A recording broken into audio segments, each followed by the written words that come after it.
Германиялық сарапшы Герт Веллинг өз елінде ақпараттың қолжетімділігі барынша қарастырылғанын айтты. Оның бәрі ақпараттың қолжетімділігі және ақпараттың айқындығы деген екі бірдей заң бойынша реттелген екен. Яғни журналистің кез келген сот отырысына кіруіне толық мүмкіндігі бар. Ал тілші мен қоғамның одан алыстатылуы істің қайта қаралуына келіп соқтыруы мүмкін. Сондықтан судьялар мұндай шешімге бармауға тырысады. Алайда кей жағдайларда тілші қауым бейнетаспаға жазбақ түгілі суретке түсіре де алмайды.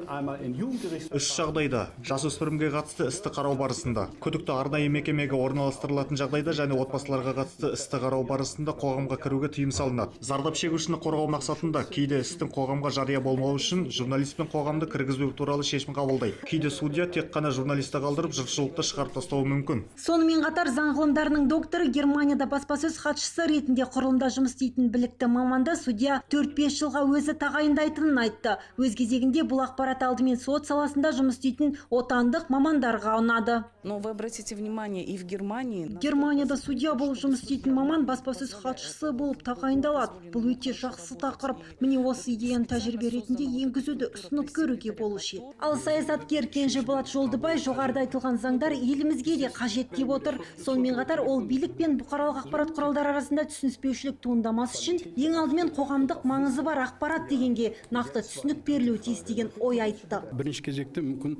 ақпаратқа қолжетімділік заңы өте қажет шығарды. Бұл осы мәселе, мен анау клубты, бас редактор клубы деген ұйымды жұмыс жасаған болатынмын осы соңғы уақытқа дейін.